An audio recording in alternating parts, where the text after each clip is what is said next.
Bienvenue dans Oser la reconversion, le podcast numéro 1 sur la reconversion. Je suis Claire Virose, ancienne avocate d'affaires, j'ai tout plaqué pour réaliser mon rêve.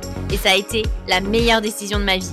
Si toi aussi tu as choisi une carrière par défaut ou pour faire plaisir à ton entourage, tu te demandes ce que tu fais encore dans ton job, découvre ici chaque lundi des invités qui te ressemblent et qui ont osé la reconversion dans tous les domaines.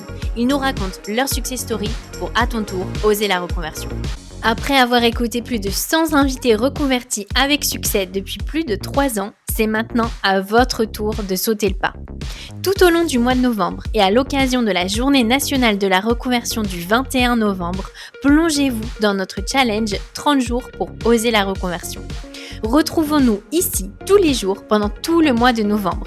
Chaque jour, avec des experts dans leur domaine, nous aborderons une thématique essentielle à la reconversion et vous donnerons des conseils pratiques pour vous aider concrètement à mener à bien votre reconversion.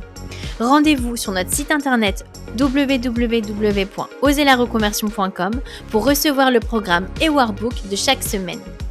Partagez aussi votre challenge des 30 jours en story sur Instagram, en commentaire sur LinkedIn ou YouTube, Apple Podcasts, Spotify, Deezer. Dites-nous comment vous vous sentez, ce que ça a changé pour vous. Chaque semaine, nous choisirons un gagnant d'une box surprise pour vous aider à oser la reconversion. Alors, à vos marques, prêts, transformez, ne rêvez plus votre nouvelle vie, construisez-la, osez avec nous en novembre. Nous retrouvons aujourd'hui Pauline Zimbert, experte RH et fondatrice du podcast Les Tribulations d'une RH. Elle nous explique aujourd'hui tout ce qu'il faut savoir sur la rupture conventionnelle. La rupture conventionnelle est pour beaucoup de nos invités le moyen de financer sa reconversion car elle ouvre droit aux indemnités chômage.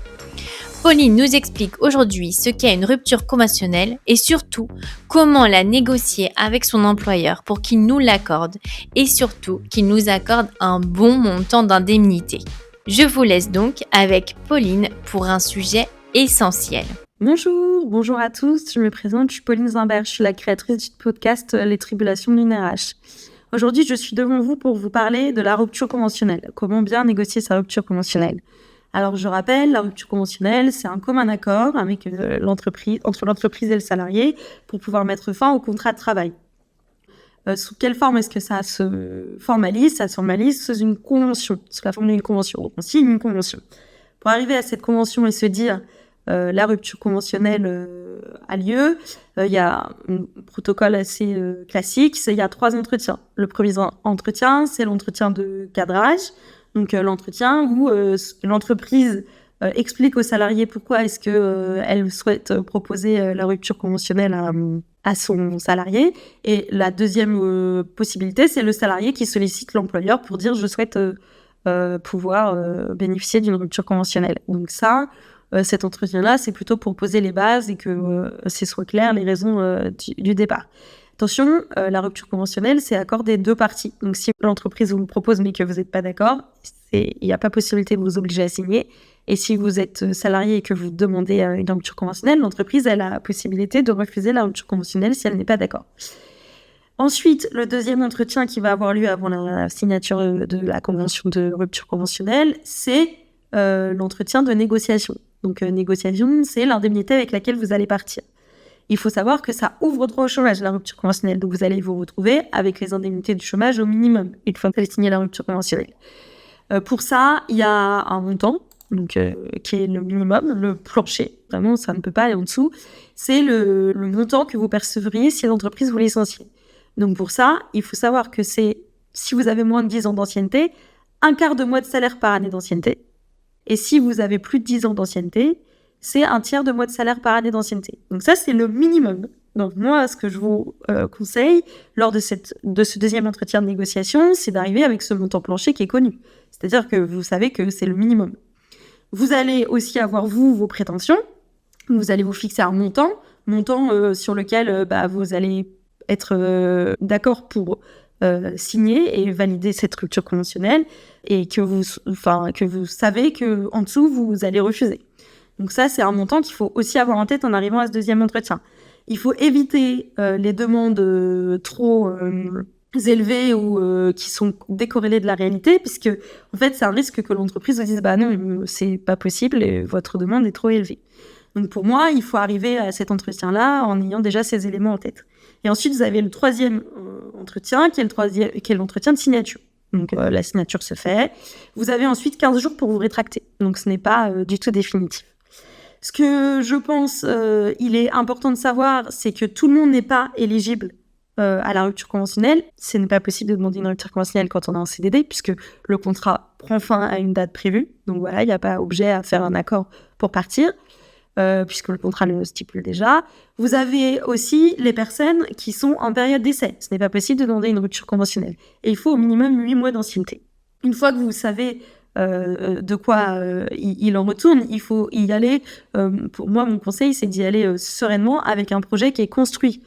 J'entends souvent parler de procédures en cours juridique, de vouloir aller revendiquer ou faire reconnaître des droits ou des choses qui se seraient mal passées dans l'entreprise. La rupture conventionnelle, le premier objectif, c'est pas du tout de pouvoir résoudre une situation conflictuelle. Vraiment, l'objet même de la rupture conventionnelle, c'est de partir à l'amiable. C'est comme un divorce à l'amiable, c'est-à-dire on se met d'accord sur qui aura les meubles, qui va pouvoir garder quoi, mais l'objet, c'est l'entente. Il n'y a pas de procédure derrière, on va pas aller réclamer des choses, demander des éléments supplémentaires, etc. Le but, c'est de partir en bon terme et de garder quand même un lien où on se dit, bon, bah voilà, notre aventure s'arrête ici, je vais arrêter mon contrat de travail avec telle entreprise, mais l'objectif, c'est pas de partir fâché ou en claquant la porte. Ça peut résoudre certaines situations conflictuelles, bien évidemment, mais ce n'est pas l'objet premier. Donc pour moi, une bonne rupture conventionnelle, c'est une rupture où le projet du salarié est construit, si c'est lui qui la demande, et où la personne arrive au deuxième entretien de négociation en ayant déjà un montant en tête et en ayant déjà une idée globale du cadre juridique dans lequel elle s'inscrit. Vous pouvez bien sûr demander conseil à vos RH là-dessus, sur la procédure, et vous pouvez bien sûr vous renseigner sur Internet, sur savoir un peu faire des prévisions, etc. Plus le projet est clair, plus les demandes sont formalisées et sont faites dans un cadre juridique, plus vous êtes en adéquation avec votre employeur sur le pourquoi du comment, et mieux la rupture conventionnelle se passera. Voilà, je vous remercie de votre écoute et de votre temps. Un grand merci Pauline pour toutes ces explications. Vous pouvez retrouver Pauline dans son podcast Les tribulations d'une RH. Je vous mets le lien dans la description de l'épisode. Nous nous retrouvons lundi pour la dernière semaine des 30 jours pour oser la reconversion, pour préparer l'après. Et on commencera fort lundi avec mon propre interview d'Oser la reconversion où je partagerai ma propre reconversion.